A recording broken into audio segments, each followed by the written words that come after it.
இனி summer holidays கண்ணு கால் GT ஹாலிடேஸ்க்கு பண்ணு. GT holidays, south India's #1 travel brand. ரொம்ப வருஷத்துக்கு முன்னாடி சுச்சி லீக்ஸ்னு ஒரு விஷயம் வந்தது. இப்போவும் நிறைய பிரபலங்களை பற்றி அவங்க தப்பாகவே பேசுகிறாங்க இல்லையா? உண்மையிலே இந்த சுச்சி லீக்ஸ்க்கு பின்னாடி யார் தான் சார் இருக்கா? அவங்க என்ன சொல்கிறாங்க அந்த இன்டர்வியூவில், கார்த்திக் குமார், தனுஷ், ஆண்ட்ரியா, இன்னும் ஒரு 2-3 பேர் ஒரே ரூமில் இருப்பாங்க, ஏதாவது ஹோட்டல் அறையில் இருப்பாங்க. எனக்கு வந்து பைத்தியக்காட்சி பட்டம் கட்டு கொடுத்து, என்னை இது பண்ணி, எனக்கு மன அழுத்தத்தை கொடுத்து, இப்படி அவங்க சொல்கிறாங்க. அந்த சுசித்ராவுடைய அந்த இன்டர்வியூ பார்க்கும்போது பல இடங்களில் ரொம்ப மன அழுத்தத்துக்குள்ளாகி ரொம்ப வெறுத்து சில விஷயங்களை பேசி, குறிப்பாக அவருடைய முன்னாள் கணவரை தான் ரொம்ப கோபமாக, அவர் ஒரு கே, அவர் கூட 2 ஆண் நண்பர்கள் இருந்தாங்க, அவங்க ஏன் போய் மும்பையில் ரூம் போட்டு தங்கணும், நிறைவான வாழ்க்கையில் திருமணம் பண்ண 2வது வருஷமே நான் டைவர்ஸ் கேட்டேன், குழந்தை பெற்றுக்கொள்வதற்கு கூட தகுதி இல்லாதவர். எந்த பெண்ணும் வந்து ஒரு எதிரியாக இருந்தால் கூட இப்படி ஒரு வார்த்தையை பேசவே மாட்டாங்க. ஒட்டுமொத்தமாக தனுஷ் வந்த பிறகுதான் எங்கள் வாழ்க்கையில் ஒரு புயலே அடிச்சது அப்படின்னு அந்த ஒட்டுமொத்த இன்டர்வியூடைய நீங்கள் ஃபில்டர் பண்ணிங்கன்னா அந்த சாராம்சமே அதுதான். தனுஷ்லேருந்து எல்லாரை பற்றியும் அவங்க இப்படி சொல்கிறாங்க. அப்படி ஒரு சம்பவமே நடக்காமல் கூட இருந்திருக்க வாய்ப்பு இருக்கு இல்லையா? இல்லை, நடக்காமல் எப்படிங்க நீங்கள் வந்து இதுவாகிடும். உங்களுக்கு மீடியாவில் வந்திருக்குது இல்லை? அதன் பிறகு ஒரு 2 வருஷம் 3 வருஷம் கழிச்சு என்கிட்ட வந்து ஃபோனில் மன்னிப்பு கேட்குறாரு அவர். இவர்களெல்லாம் வந்து நீங்கள் பார்க்குற முகம்லாம் வேற. அவங்க அந்த டைமில் தனுஷ் அனிருத்னு கூட மென்ஷன் பண்ணியிருந்தாங்க. ஆனால் தனுஷ் வந்துட்டு ஒரு மிகப்பெரிய நடிகர் சார்.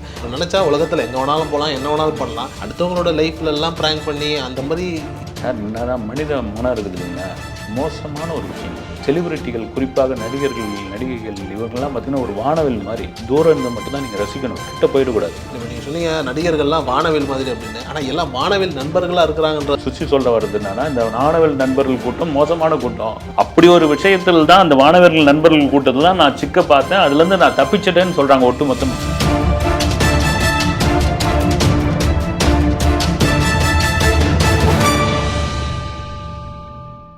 ஆகாயம் நேயர்களுக்கு வணக்கம். நான் உங்கள் அஷ்ரஃப். இன்று நம்மோடு இருப்பது செய்தியாளர் திரு செய்யார் பால் அவர்கள். சார் வணக்கம் சார். வணக்கம். ரொம்ப வருஷத்துக்கு முன்னாடி சுச்சி லீக்ஸ்னு ஒரு விஷயம் வந்தது. தமிழ் சினிமாவே ஆல்மோஸ்ட் வந்துட்டு பரபரப்பரனாச்சு. என்ன எல்லா முன்னணி நடிகர்களை பற்றியும் ஏதாவது ஒரு ட்வீட் வந்துக்கிட்டே இருக்கும்.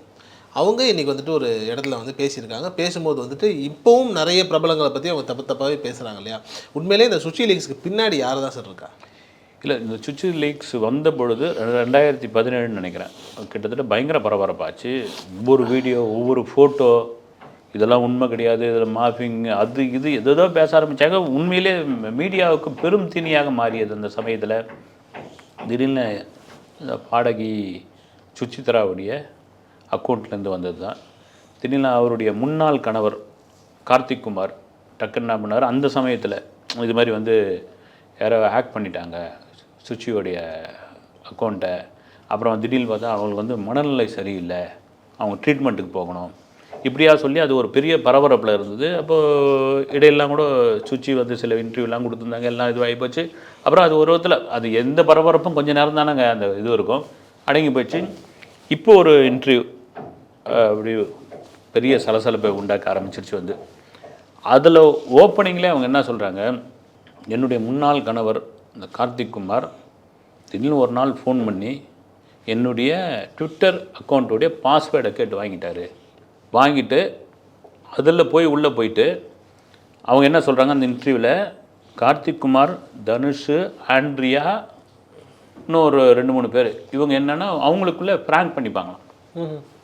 ஒரே ரூமில் இருப்பாங்க, ஏதாவது ஹோட்டல் அறையில் இருப்பாங்க, ஒருத்தர் செல்லை மாற்றிக்கிட்டு அவங்க ஃபோட்டோ இவங்க போட்டுக்கிட்டு அவங்க வீடியோ இவங்க மாற்றிக்கிட்டு அதில் வந்தது தான் இது, எனக்கு அதுக்கு சம்மந்தம் கிடையாது, எனக்கு வந்து பைத்தியக்காட்சி பட்டம் கட்டு கொடுத்து, என்னை இது பண்ணி, எனக்கு மன அழுத்தத்தை கொடுத்து, இப்படி அவங்க சொல்கிறாங்க. எனக்கு ஒட்டு மொத்தமாக இதில் வந்து நீங்கள் அந்த வீடியோ வந்தது உண்மையா, இதுக்கு இவங்க காரணமாக, அதை தாண்டி என்னென்னவோ அவங்க பேசியிருக்காங்க. ஒரு பெண்ணிற்கு எவ்வளோ பெரிய அழுத்தம் ஒன்று இருந்ததுன்னு வச்சுங்க, அந்த நான் முழுசாக பார்த்தேன் நான். அதில் நீங்கள் திரும்பவும் சொல்கிறது தான், பெண்களை வந்து உடல் ரீதியாக பலவீனமானவர்கள் அவர்கள், மன ரீதியாக ரொம்ப தைரியமானவங்க. நீங்கள் திரும்பவும் சொல்கிறோம், 10 பிள்ளை இருக்கும் சார், 10 குழந்தை இருக்கும், 10 குழந்தையை ஒரு கணவன் இல்லைன்னா கூட அந்த தாய் வந்து காப்பாற்றிடுவான், அதை வந்து வளர்த்து கரை சேர்த்து கல்யாணம் பண்ணி கொடுத்துருவான். அந்த வில் பவர் வந்து இயற்கையும் கடவுளும் கொடுத்தது. அது ஒரே குழந்தை இருக்கும், ஒரு மனைவி இல்லைன்னா அந்த அந்த கணவன் வந்து திண்டாடி போயிடுவான் அந்த ஒரு குழந்தையை வளர்க்குறது. தகப்பனிடம் வளரும் குழந்தை சரியாக இருக்காதுன்னு ஒரு பழமொழி உண்டு. அது நம்ம இதுவாக பேசலை. இதுக்கு சொல்கிறதுக்கு காரணம் என்னென்னா, அதனால தான் நீங்கள் வந்து அந்த பெண்கள் அப்படின்னும் பொழுது அவங்க ரொம்ப சாஃப்ட்டு, ரொம்ப இதுவாக ஹேண்டில் பண்ணோம். ஒரு கட்டத்தில் அவங்களால முடியாத பொழுது இந்த குமுறல் இருக்குது பாருங்கள். நீங்கள் அதை நாடகம்னு சொல்லலாம், அதுன்னு சொல்லலாம். அதெல்லாம் தாண்டி இவ்வளோ தூரம் பேச வேண்டிய அவசியம் ஒன்றும் கிடையாது இல்லைங்களா? அதில் வந்து எவ்வளோ மன அழுத்தம், குறிப்பாக அந்த சுசித்ராவுடைய அந்த இன்டர்வியூ பார்க்கும்போது பல இடங்களில் ரொம்ப மன அழுத்தத்துக்குள்ளாகி ரொம்ப வெறுத்து சில விஷயங்களை பேசி யாரெல்லாம் நம்பினாங்களோ, யாரெல்லாம் அவங்க நம்பினாங்க, அவங்க எதிராக மாறினது. குறிப்பாக அவருடைய முன்னாள் கணவரை தான் ரொம்ப கோபமாக பேசுறது. ரொம்ப ஒரு கோபத்தோடைய உச்சிக்கே போய் அவர் ஒரு கே அப்படின்னா இது உண்மை. அதுக்கு இதுவாக சொல்கிறாங்க வந்து அவர் கூட 2 ஆண் நண்பர்கள் இருந்தாங்க, அவங்க ஏன் போய் மும்பையில் ரூம் போட்டு தங்கணும். இது இவங்க தரப்பு, இந்த இன்டர்வியூவில் இருக்கிற தரப்பு. எனக்கு முதல்ல ஒரு சாதாரணமாக ஒரு போகிற அந்த அந்த ஒரு பேட்டியில் வந்து ஒரு அழுத்தம், ஒரு அழுகை, ஒரு சோகமான ஒரு விஷயம். நான் எப்படிலாம் என்னை வந்து பின்னாடி இருந்து யாரெல்லாம் என்னை இயக்குனது, இவங்கெல்லாம் யார் வந்து இது பண்ணுது. எனக்கு ஒரு கிட்டத்தட்ட 12 வருஷம், அதில் சொல்கிறது 12-16 வருஷமோ எனக்கு வந்து ஒரு நிறைவான வாழ்க்கையில் திருமணம் பண்ண 2வது வருஷமே நான் டைவர்ஸ் கேட்டேன், அது கிடைக்காம போயிடுச்சு. இப்படி ஒரு அழுத்தத்தில் தான் நான் வாழ்ந்தேன் அப்படின்னு ஒரு பெண் கண்ணீர் தழும்பு சொல்லும் பொழுது அதில் நீங்கள் முழுமையாக உண்மை இல்லைன்னு நம்ம வந்து ஒதுக்கவே முடியாது. அதுதான் அந்த இன்டர்வியூவில் பார்க்கும்போது எனக்கு ரொம்ப இதுவாக இருந்தது. உண்மைதான் சார். அவங்க கார்த்திகை பற்றி சொல்லும்போது இன்னொரு பிரபல நடிகரையும் சேர்த்து சொல்கிறாங்க, இவங்க 2 பேரும் வந்துட்டு என்ன பண்ணாங்கன்னு எனக்கு தெரியாதா, அவங்க ஒரு குரூப் ஒன்று வச்சுக்கிட்டு இருக்காங்கன்ற மாதிரி பேசுகிறாங்களே. இதை எப்படி நம்ம ஏன் இன்னொரு பிரபல நடிகர் நீங்கள் பேரை தான் சொல்லுங்களேன். ஆமாம், தனுஷை தான் சொல்கிறாங்க. ஆமாம், தனுஷை தான் சொல்கிறாங்க. அவங்க என்ன சொல்கிறாங்க, தனுஷ், கார்த்திக் குமார், இவங்க 2 பேரும் வந்து ஏதோ ஒரு ரூம் டிஸ்கஷன்னு போவாங்க. என்ன டிஸ்கஷன் இருக்குது அது குறிப்பாக சொல்லுதுன்னா, இந்த யாரடி நீ மோகினி படத்திற்கு பிறகு இப்படி அவங்களுக்குள்ள ஒரு ஃப்ரெண்ட்ஷிப்பாக, அது பாண்டிங்காக, என்ன காரணம்னு எனக்கு தெரியல உருவாச்சு. இந்த ஃப்ராங்க் பண்ணிக்கிறதெல்லாம் அங்கே தான் வந்தது. இந்த ஃபோனை மாற்றி ஃப்ராங்க் பண்ணிக்கிறது இதெல்லாம் அங்கே தான் உருவாச்சு. என்னுடைய அக்கௌண்ட்டை வந்து பாஸ்வேர்டு அதை கேட்டு இல்லை திருடி வாங்கிட்டாங்க, இவ்வளவும் பண்ணாங்க. ஒரு கட்டத்தில் அவர் வந்து தன் கணவர் குழந்தை பெற்றுக்கு கூட தகுதி இல்லாதவர்னு ஓப்பனாக சொல்கிறாங்க. முன்னாள் கணவர் குழந்தை பெற்றுக்கொள்வதற்கு கூட தகுதி இல்லாதவர் அப்படின்னு வந்து எந்த பெண்ணும் வந்து ஒரு எதிரியாக இருந்தால் கூட இப்படி ஒரு வார்த்தையை பேசவே மாட்டாங்க. ஒரு எதிரியாக இருந்தால் கூட வந்து ஒரு ஒரு ஒரு ஒரு ஆணுடைய மிகப்பெரிய ஈகோ எது தெரியுங்களா, அவனுடைய ஆண்மையை டச் பண்ணுறது தான். அதுதான் ரொம்ப ஒரு இதுவான விஷயம் வந்து. அதுதான் சொல்கிறாங்க. அதை தாண்டி வந்து இப்போ நீங்கள் உங்களோட பூமர் அப்படின்ற மேட்ரு வருது. பூமர் அங்கிள், பூமர் ஆண்டி, நானும் ஒரு பூமர் தாங்கன்னு. பூமர்னா என்ன உங்களுக்கு கேவலமாக போச்சா? பூமர்னா எனக்கு 50 வயசு ஆகுது. அந்த இது நல்லா இருந்தது. என்ன பூமர் வந்து பூமர்னு இன்டர்நெட்டை கண்டுபிடிச்சது ஒரு பூமர் தான். இப்படியே வரிசையாக சொல்லிட்டு வராங்க வந்து. நான் டேஞ்சராக பார்க்குறது, சுசித்ராவுடைய பார்வையில் நான் டேஞ்சராக பார்க்குறது 90 கிட்ஸ் தான். ஆனால் இருக்கிறதுல இன்னசென்ட் அவங்க தான், கல்யாணம் கூட ஆக மாட்டேதெல்லாம் பேசிகிட்டு இருக்கோமே சார். உங்கள் பிரச்சனை நீங்கள் சொன்னாங்க. இப்படி வந்து அவங்க வந்து சொல்லிகிட்டு இருக்காங்க வந்து நீங்கள் 90 கிட்ஸ். அவங்க என்னன்றாங்க, தனுஷே நேரடியாக தாக்குறாங்க வந்து. அவர் 90 கிட்ஸ்னு போய் சொல்கிறாரு. அவர் 90 கிட்ஸ் கிடையாது, ஆனால் நடந்துக்கிறதுலாம் பார்த்தா 90 கிட்ஸ் மாதிரி நடந்துக்கிறாரு. ஒட்டுமொத்தமாக தனுஷ் வந்த பிறகு தான் எங்கள் வாழ்க்கையில் ஒரு புயலே அடித்தது அப்படின்னு அந்த ஒட்டுமொத்த இன்டர்வியூடைய நீங்கள் ஃபில்டர் பண்ணிங்கன்னா அந்த சாராம்சமே அதுதான். என் கணவர், அந்த முன்னாள் கணவரே கிடையாது. அந்த 12 வருடம் நரக வாழ்க்கையை தான் நான் அனுபவித்தேன். அப்படி ஒரு நரக வாழ்க்கையை தான் அனுபவிச்சிருந்தேன் நான். டாக்டர்கிட்ட நாங்கள் செக்கப்புக்கு போகிறோம். இது ரொம்ப டீப்பாக அவங்க சொன்னது தான் சொல்கிறேன் நான். தகுதி இல்லைன்றாங்க வந்து. அதன் பிறகும் வந்து எனக்கு டைவர்ஸ் கொடுக்காமல் வச்சுருக்காங்க அப்படின்னா எவ்வளோ பெரிய இது வந்து.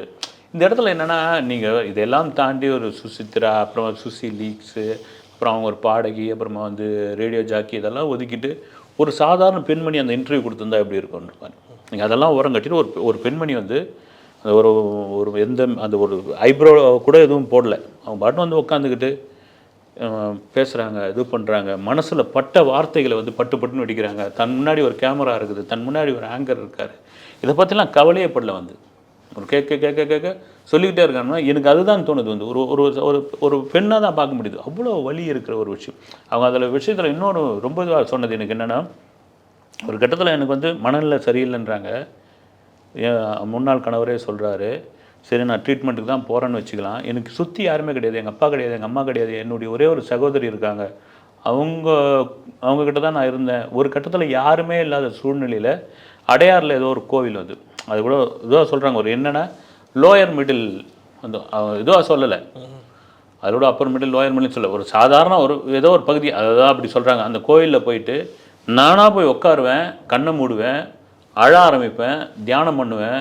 என் பிரச்சனையை வந்து அங்கே தான் சொல்லுவேன் நான், வேறு வழியே கிடையாது. ஆனால் பார்க்குறவங்க யாரும் என்னை வந்து எந்த விதத்தில் தொந்தரவு பண்ணது கிடையாது.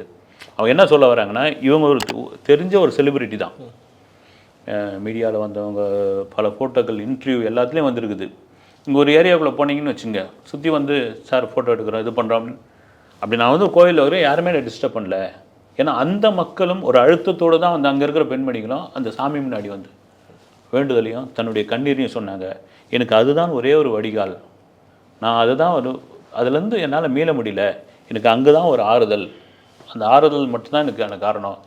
அதாவது ஒட்டுமொத்தமாக சுசித்ராவுடைய அந்த இன்டர்வியூவில் என்னை சுற்றி என் வாழ்க்கையில் யாருமே நல்லவங்கள் கிடையாது, நல்லவங்களும் இருந்தது இல்லைன்றாங்க. ஆனால் இந்த சுஷி லீக்ஸ் மேட்டரில் சார், அவங்க அந்த டைமில் வந்துட்டு ஒரு கணவர் வந்து சொன்னார், மனைவிக்கு கொஞ்சம் மனநலம் பாதிக்கப்பட்டிருக்கு, அமெரிக்காக்கெல்லாம் ட்ரீட்மெண்ட் கொண்டுட்டு போகிறோம் இப்படின்ற மாதிரிலாம் சொல்லியிருக்காரு இல்லையா? உண்மையிலேயே அது உண்மையாக இருக்கும் பட்சத்தில் அப்போ இப்படி ஒரு விஷயமே நடக்கலை, இது எல்லாமே பொய்ன்னு கூட நம்ம எடுத்துக்கலாம் இல்லை? தனுஷ்லேருந்து எல்லாரை பற்றியும் இவங்க இப்படி சொல்கிறாங்க, அப்படி ஒரு சம்பவமே நடக்காமல் கூட இருந்திருக்க வாய்ப்பு இருக்குது இல்லையா? இல்லை, நடக்காமல் எப்படிங்க நீங்கள் வந்து இதுவாகிடும்? உங்களுக்கு மீடியாவில் வந்திருக்குது இல்லை, வந்திருக்குது. அது இவங்க தான் அதாவது வந்து உண்மையை இவங்க தான் லீக் பண்ணாங்களா அப்படின்ட்டு வந்து அந்த இடத்துல இதுவாக இருந்தது. அப்புறம் அது சம்மந்தமாக சில இன்டர்வியூ கொடுத்தாங்க. இப்போ பிக் பாஸ்குள்ளே போனாங்க, அப்புறம் வெளியே வந்தாங்க. அப்புறம் அதே தான் அவருடைய முன்னாள் கணவர் சொன்னது வந்து மனநிலை சரியில்லைன்னு. இப்போ அவங்க இன்டர்வியூவில் என்ன சொல்கிறாங்க, என்னுடைய ட்விட்டர் அக்கௌண்ட்டுடைய பாஸ்வேர்டை வாங்கி அதில் அவங்க ப்ராங்க் பண்ணிக்கின ஒரு விஷயம்தான் இன்றைக்கி அது மாதிரி வந்திருந்தது. அதன் பிறகு ஒரு 2 வருஷம் 3 வருஷம் கழிச்சு என்கிட்ட வந்து ஃபோனில் மன்னிப்பு கேட்குறாரு அவர் முன்னாள் கணவர். மன்னிச்சிடுங்கன்னு. நான் எப்படி மன்னிக்க முடியும்? இது என்னால் வந்து நான் வந்து ஒரு மாதிரி மனநிலை எனக்கு வந்து இதுவானது உண்மைதான்றாங்க, ஒத்துக்கிறாங்க. முழுக்க நான் அந்த இன்டர்வியூ வச்சு தான் பேசுகிறேன். நான் அதுக்குள்ளே ரொம்ப டீப்பாலாம் நான் போக விரும்பலை. ரொம்ப இதுவானது வந்து உண்மை தான். அந்த அழுத்தத்திலேருந்து வெளிவரத்துக்குள்ளே நான் படாத பாடுபட்டேன். இன்னும் அந்த அழுத்தத்துக்குள்ளே தான் இருக்கிறேன் நான். இவர்களெல்லாம் வந்து நீங்கள் பார்க்குற முகம்லாம் வேற. இங்கே தனுஷ் ஆகட்டும், தனுஷெல்லாம் ரொம்ப இதுவாக சொல்கிறேன். அவங்க அந்த டைமில் தனுஷ் அனிருத்துன்னு கூட மென்ஷன் பண்ணியிருந்தாங்க. ஒவ்வொரு இதுவாக போட்டிருந்தாங்க வந்து, யாரடி நீ மோகினிக்கு பிறகு வந்து என்ன அந்த ரூம் டிஸ்கஷன் எனக்கு தெரியல. இவர் பெரும்பாலும் இருக்க மாட்டார், முன்னாள் கணவர் அங்கே இருக்க மாட்டார், அவர் கிளம்பி போயிடுவார். இவங்க தனுஷ் ஐஸ்வர்யா டைவர்ஸ் கூட அவங்க பேசுகிறாங்க. அதுக்குள்ளே நான் கூட போக வேண்டிய அவசியம் இல்லை. என்னென்னா நீங்கள் என்ன ஏதோ தனுஷை வந்து ரொம்ப மோசமாக இது பண்ணுறீங்க, திடீர்னு தனுஷ் பக்கம் ஆதரவாக பேசுகிறாங்க.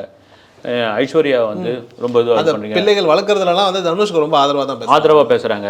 ஐஸ்வர்யா என்ன பண்ணிட்டாங்க அப்படி, அதுவே ரொம்ப முன்னுக்கு பின் முரணா இருக்குல்ல. ஆமாம், ஒரு மாதிரி ஒரு பேச்சில் ஒரு என்ன சொல்கிறது, ஒரு ஆசிலேஷனான ஒரு இதுவாக இருந்துட்டு இருந்தாலும் வந்து ஒட்டுமொத்தமாக சொல்ல வர கருத்து வந்து அவங்க என்ன சொல்ல வராங்க, முழுக்க நான் ஒரு சிங்கிள் பெண்மணியாக, ஒரு தனியான ஒரு பெண்மணியாக இந்த மீடியா, இந்த சுற்று வட்டாரம், நான் ஒரு பெரிய அழுத்தத்திற்குள் இருந்து அழுத்தம் என்னை போட்டு ஒவ்வொருத்தராக என்னை போட்டு தாக்கி அதிலேருந்து என்னால் இன்னும் மீண்டு வர முடியல.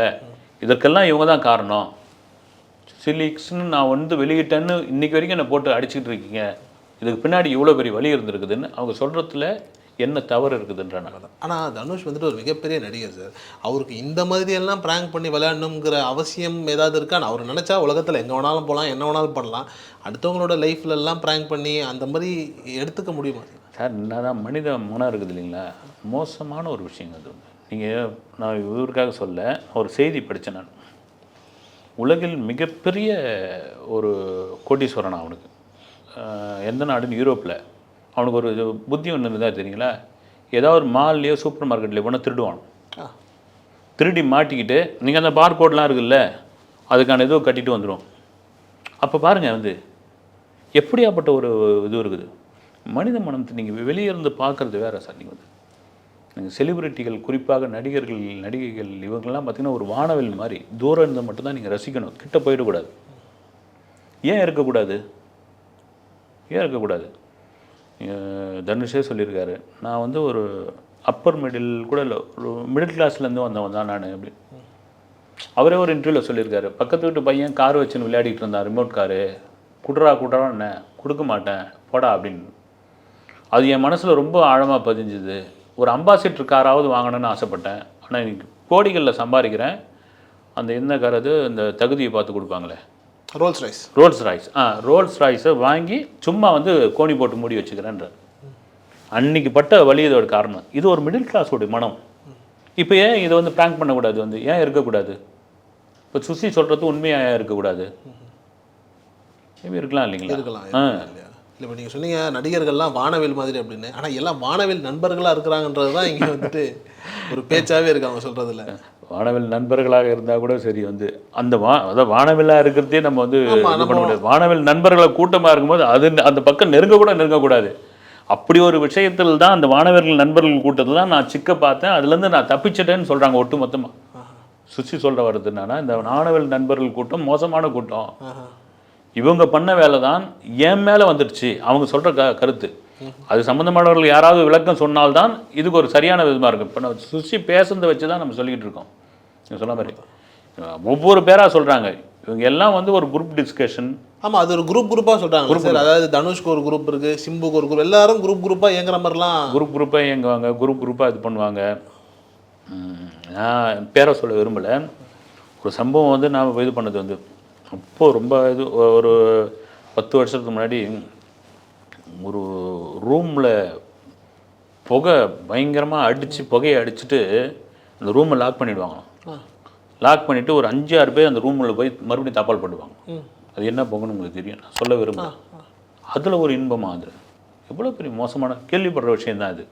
சினிமா சார்ந்தே சார். உங்களுக்கு ஒரு சைக்காலஜிக்கலாக ஒரு விஷயம் இருக்குது சார். வந்து ஒரு சின்ன வயசு, ஒரு 18-19 வயசில் மிதமிஞ்சி பணத்தை நீங்கள் பார்த்துட்டிங்கன்னு வச்சுங்க, உங்களால் என்ன பண்ணுறதுன்னு தெரியாது. அதுதான் வந்து நான் சினிமா நாட் ஓன்லி சினிமான்னு சொல்ல. ஒரு 18-19 வயசு பையனுக்கு என்னென்னா அவனுடைய அதிகபட்ச தேவை 1000 ரூபாய் தான். அவங்க அப்பா கிட்ட அவ்வளோதான் கேட்பான். வந்து அதாவது நாங்கள்லாம் வந்து எங்கள் அப்பாலாம் வந்து நான் வெளியே போய் ஒரு லைப்ரரிக்கு போவேன், ஒரு டீ சாப்பிடுவேன், ஒரு 2 ரூபா கொடுப்பாரு, மிஞ்சி போனால் ஒரு 3 ரூபா கொடுப்பாரு. அப்புறம் மாறிக்கு இன்றைய காலகட்டத்தில் 2 ரூபா 3 ரூபாலாம் சாத்தியமே கிடையாது. 500 ரூபா இப்போ சர்வசாதாரணமாகி போச்சு. அது ஒரு 18 வயசு பையனுக்கு 19 வயசு பையனுக்கு அவன் எங்கேயோ ஒரு மாலுக்கு போகிறேன், ஒரு தேட்டருக்கு போகிறேன்னா ஒரு 1500 ரூபா கொடுக்கலாம். கோடியில் சம்பளம் வாங்கும்போது என்ன பண்ணணும்? அந்த காசை வச்சுன்னு என்ன பண்ண முடியும் அவனால்? ஒன்றும் பண்ண முடியாது. என்ன பண்ணுறதுன்னு தெரியாது. அடுத்த நிமிஷமே மாறும். வந்து உலகத்தில் உள்ள கெட்ட சவகாசங்கள் அத்தனையும் அவன் மூளைக்கு வரும், அதுவாக தேடி வரும். பணம் இருக்கு இல்லைங்க சார், சுண்டி போட்டால் வந்து விழும். என்ன வேணுமோ இங்கே தான் பிரச்சனை ஆரம்பிக்குது. இதுதான் நீங்கள் அடிபட்டு வராமல் பாருங்கள். எந்த துறையாக இருந்தாலும் ரொம்ப லோலேருந்து பட்டு வராமல் பாருங்கள். அவனை பெரும்பாலும் ஒரு 80% இதுக்குள்ளே போய் சிக்க மாட்டான். ரொம்ப ஈஸியாக உள்ளே வந்துடுறான் பாருங்க. அவனுக்கு தான் இந்த ப்ராப்ளம் அதிகம். வந்துடுறான் ரெண்டுமே வச்சுக்கலாம். அவங்களுக்கு தான் இந்த ப்ராப்ளம். இந்த ப்ராப்ளம் தான் இப்போ வந்து சுசி சொல்கிற இந்த கும்பலுடைய இதுவே வந்து ரொம்ப ஈஸியாக வந்தவர்கள் இவங்கெல்லாம். வந்து இவங்களுக்கு கண்ணு மண்ணு தெரியாத ஒரு பணம் கிடக்குது. அந்த பணத்தின் பேரில் இவங்க பண்ணுற ஒரு விஷயம்தான். நான் ஒரு தனி மனுஷியாக ஒரு பெண்ணாக நான் சிக்கிக்கிட்டேன். எனக்கு 50 வயசு ஆகுது. நான் ஒரு பூமர் ஆன்ட்டி தான். ஆனால் என்னை போட்டு இப்படி வதைக்கிறாங்க. மன ரீதியாக நான் காயப்பட்டிருக்கேன். அதை காயப்பட்டதுக்கான ஆறுதல் என்னால் சொல்லவே முடியாது. சில வார்த்தைகள்லாம் பேசுகிறாங்க, வந்து சென்சார் இல்லாமல் வந்து இது பண்ணுறாங்க. அதெல்லாம் கேமரா இருக்குதா இல்லையான்னு தெரியல. அது முழுக்க ஒரு பெண்ணோட வழி தான். நிச்சயமாக சார். இப்போ நீங்கள் சொல்கிறதெல்லாம் பார்க்கும்போது ஜெயம் ரவி நடித்த அடங்கமருன்னு ஒரு படம் வந்ததில்ல, அதில் ஒரு 4 பணக்கார இளைஞர்கள் வந்துட்டு அந்த குடும்பத்தை எப்படி கெடுத்தாங்க, அவங்க லைஃப் ஸ்டைல் எப்படி இருக்குன்னு ஒன்று காட்டியிருப்பாங்க. ஆல்மோஸ்ட் அந்த மாதிரி இருக்குல்ல சார்? நீங்கள் கரெக்டாக சொன்னீங்க. நீங்கள் அந்த படத்தை இன்னொரு அந்த படம் ஏன் சரியாக கனெக்ட் ஆகுதுன்னு தெரியல. உண்மை அதுதான். ஒரு பணக்காரன் வந்து சார் ஒரு சாலையில் வந்து ஒரு அன்றாடம் காட்சிகள் பிளாட்ஃபார்மில் உறங்கிட்டு இருக்கான். ஒரு பெரிய சொகுசு காரில் அவன் மேலே சர்வசாதாரணமாக ஏற்றிட்டு போகிறான்னா அவன் ஈஸியாக தப்பிச்சிட்றான். அவன் வந்து ஏதாவது ஒரு இன்ஃப்ளூயன்ஸ் வச்சு தப்பிச்சிட்றான். அதுதான் அங்கே வந்து பலம் வந்து அடுத்த நேரம் என்ன ஆகிடுது, அவனுக்கு ரொம்ப ஈஸியான ஒரு விஷயமா மாறிடுது. நீங்கள் மற்ற இதுவில் அப்படி கிடையாது. ஒரு கல்ஃபில் இது மாதிரி பண்ணிட முடியுங்களா உங்களால்? வாய்ப்பே இல்லை. அப்போ என்ன ஆகிடுது, அவனுக்கு நம்ம பணம் தான் எங்கள் பிரதானமான ஒரு விஷயமா மாறுது. இதை வச்சு என்ன வேணாலும் பண்ணலான்ற ஒரு மனநிலை வரும்போது தான் அவனுக்கு ஆண்டவனாக பார்த்து நம்பிக்கை உள்ளவர்களுக்கு வேறு ஒரு வழியை கண்டிப்பாக கொடுப்போம். நிச்சயமாக கொடுப்பான். ஒவ்வொரு கண்ணீருக்கும் நீங்கள் வந்து சுசித்ரா நல்லவங்களா கெட்டவங்களா, நடிக்கிறாங்களா போலியாக பேசுகிறாங்களா அழறாங்களா, அதெல்லாம் விட்டுருங்க. ஒரு பெண்ணுடைய ஒவ்வொரு கண்ணீருக்கும், நிஜமான கண்ணீருக்கும் ஒரு பதில் சொல்லியாகணும். அதற்கு ஒரு வழி உண்டு. அந்த வழிக்கு ஒரு கண்டிப்பாக ஒரு தண்டனையும் உண்டு. சமீபத்தில் வந்துட்டு சின்மை வந்து ஒரு இன்டர்வியூவில் வந்து கேட்குறாங்க, இந்த மாதிரி வந்து ஹஸ்பண்ட் அண்ட் ஒய்ஃப்குள்ளே இந்த ப்ரைவசிலாம் இருக்கலாமா அப்படின்னும் போது அவங்க வந்துட்டு ப்ரைவசியெல்லாம் இருக்கணும், பாஸ்வேர்டெல்லாம் நம்ம கொடுக்கக்கூடாது, நம்ம ஃபோனு நம்மளுது, அவங்க ஃபோன் அவங்களது, இந்த அக்கௌண்ட்ஸ் பாஸ்வேர்டெலாம் கொடுக்க தேவையில்ல, அப்படியெல்லாம் ஒன்றும் இல்லை, கொஞ்சம் ப்ரைவசி இருக்கணும் அப்படின்னு சொல்கிறாங்க. இப்போ நீங்கள் சொல்லும் போது டக்குன்னு வந்துட்டு சின்மை, சுசித்ரா எல்லாமே பாடகிகள் ஒரே மாதிரி ஒரு சமயம் இந்த மாதிரியான சம்பவங்கள் அவங்களுக்கு ரொம்ப டீப்பாக தெரிஞ்சு தான் இப்படிப்பட்ட ஒரு வார்த்தை பயன்படுத்தியிருப்பாங்களோ? மேபி இருக்கலாம். வந்து நீங்கள் சொல்கிறதுல வந்து இன்னைக்கு காலம் சூழ்நிலையும் வேறு மாதிரி மாறிடுச்சு சார். நீங்கள் சொல்கிற மாதிரி தான் வந்து இந்த படமே என்ன படம் அது, இந்த பிரதீப் ரங்கநாதன் நடித்தார், ஃபோனை மாற்றிக்கலாம், பிரமாதமான ஒரு இது வந்து அந்த ஒரே ஒரு லைன் தான் வந்து உன் ஃபோனை அவங்ககிட்ட, அவங்க ஃபோனை உங்ககிட்ட கொடுத்துரு, அவள் தான் பிரச்சனை முடிஞ்சது அப்படின்னு. நீ கொடுக்க மாட்டாங்க. இன்றைக்கி சொல்லும் போது ஒரு கணவன் மனைவியாக இருந்தால் கூட உன் பாஸ்வேர்டு உங்ககிட்ட இருக்கட்டும், அவன் பாஸ்வேர்டு அவங்ககிட்ட இருக்கட்டும், இது கூட ஒரு காரணமாக இருந்திருக்கலாம். வந்து இன்றைக்கி அப்படியாப்பட்ட ஒரு சூழ்நிலையாக மாறிடுச்சு. வந்து பிரச்சனை வந்து ஒரு ஃபோன்லேருந்து தான் வெடிக்குது எல்லாமே. வந்து அங்கேருந்து தொடங்குது. இன்றைக்கி சோஷியல் மீடியா வேறு விதமாக மாறிடுச்சு. வந்து இன்றைக்கி லைஃப் ஸ்டைல் வேறு ஒரு குணத்தில் போயிட்டுருக்கு. இப்போ இதை பேசுனா கூட வந்து சுசித்ரா மாதிரி கூட பூமரங்கள்னு சொல்லுவாங்க, அதை பற்றியில் கவலையே கிடையாது. வந்து ஆனால் நீங்கள் சொல்கிற மாதிரி ஒவ்வொரு விஷயத்துக்கும் ஒரு இப்போ வந்து நீங்கள் சின்மை சொல்கிறதுக்கான காரணம் கூட சொல்லும்போது இந்த லீடாக வச்சு பார்க்கும்போது, ஏன்னா சுச்சியும் அதான் சொல்கிறாங்க, பாஸ்வேர்டை வந்துட்டு என் கணவர் வாங்கி கொடுத்துட்டாரு அப்படின்னு அதை எடுத்து கொடுத்துட்டாரு, அதில் வந்தது தான் அப்படின்னு. அது உண்மையாக பொய்யானா அது சம்மந்தப்பட்டவர்கள் சொன்னால் அதுக்கு பதில் சொன்னால் உண்டு. வந்து நீங்கள் நல்லா பாருங்கள், வந்து பெண்களுக்கு எதிரான அடக்குமுறை உள்ள நாடுகளில் எல்லாம் பெண் அதிபர்கள் இருப்பாங்க. பெரும்பாலும் நீங்கள் நம்ம இந்தியா, பாகிஸ்தான், பங்களாதேஷ் எடுத்துங்க. இங்கே பெண்கள் சுதந்திரம் அதிகம் உள்ள அமெரிக்கா, யூரோப் மாதிரியான நாடுகள்லாம் ஆண்கள் தான் வந்து இது ஆண்டுக்கிட்டு இருப்பாங்க. அங்கே நீங்கள் என்ன வேணாலும் இது பண்ணலாம். இதுவே ஒரு முரணாக இருக்குது. வந்து இது என்ன முரண்னே எனக்கு தெரியவே இல்லை. வந்து இப்போ இங்கே வந்து ஒரு அழுத்தம் பெண்கள் மேலே தான் ஏன் வந்து வந்து வந்து திணிக்கிறீங்க அப்படின்ற ஒரு விஷயம். வந்து இப்போ கிட்டத்தட்ட ஒரு 52 நிமிஷம் அந்த இன்டர்வியூ ஃபுல்லாகவே பார்த்த பொழுது வந்து பார்த்தா நமக்கு அதுதான் தோணுது. வந்து இறுதியாக முடிக்கும் பொழுது நான் வந்து எல்லாத்தையும் இதுவாகி போச்சுங்க. எனக்கு ஒரு ஒரு ஒரு அந்த நிலைமையில் யாராவது இருந்தது தான் மொத்தமாக பார்க்கும்போது ஒரு கோவில் முன்னாடி போய் நான் உட்காந்து ஒரு அழ ஆரம்பிப்பேன். நான் அழுவேன். அது கூட ஒரு சைக்காலஜிக்கலான ஒரு வைத்தியம் கூட வச்சுக்கலாம். அது வந்து ஒரு அழறது, ஒரு வேண்டுதல், அது எந்த இதுவானாலும் இருக்கலாம். கோவிலாக இருக்கலாம், சர்ச்சாக இருக்கலாம், மசூதியாக இருக்கலாம், அவங்கவுங்கள நம்பிக்கை வந்து. அப்போ எந்த அழுத்தம் இருந்ததுதான் அப்படியே ஒரு பதில் வந்திருக்கும் பாருங்க. அவங்க இன்னொரு ஒரு ஸ்டேட்மெண்ட் சொல்கிறாங்க சார், இந்த போயஸ் கார்டனில் இருக்கக்கூடிய இந்த எலைட் குரூப்னால தான் எல்லா பிரச்சனைன்ற மாதிரி சொல்கிறாங்க. அது யாரை தான் அவங்க குறிப்பி தனுஷ் அவர்கள் இப்போ தான் போயஸ் கார்டனுக்குள்ளே போனாங்க, பட் அப்போத்துலேருந்தே இல்லை அவர் வந்து வீடு கட்டின்னு போயிருந்து இப்போ ஒன்றா இருக்கலாம். அங்கே இருந்தது அவர் தானே. வந்து போயஸ் கார்டனில் தானே இருந்தார். வந்து போயஸ் கார்டனில் பக்கத்தில் வீனஸ் கார்டனில் தான் இருந்தார். எவ்வளோ தூரம் ஆகிடும் போயஸ் கார்டன், வீனஸ் கார்டன் அப்படின்னும் போது பக்கம் தான். ஆமாம் இருக்கலாம். அந்த எலைட் குரூப் அப்படின்னு சொல்கிறத ஒரு ஏரியா சொல்கிறாங்க. இன்றைக்கி ஏரியா வந்து சென்னையினுடைய மிக முக்கியமான பகுதி. அது வந்து சென்னையுடைய இதய பகுதின்னு கூட சொல்லலாம். ஸ்கொயர் ஃபீட்லாம் எவ்வளோ ஆயிரத்தில் போகுதுன்னு எனக்கு தெரியல. வந்து சொல்லலாம். வந்து சொன்ன மாதிரி அந்த ஒரு எலைட் குரூப் அது எல்லா இதுலையும் இருக்குது. வந்து அந்த எலைட் குரூப்பால் பாதிக்கப்பட்டதுனால தான் அப்படி ஒரு வார்த்தையை அவங்க சொல்கிறாங்க. வந்து ரொம்ப நன்றி சார். இனி சம்மர் ஹாலிடேஸ் கண்ணு கால் ஜிடி ஹாலிடேஸ்க்கு பண்ணு. GT holidays, south India's number 1 travel brand.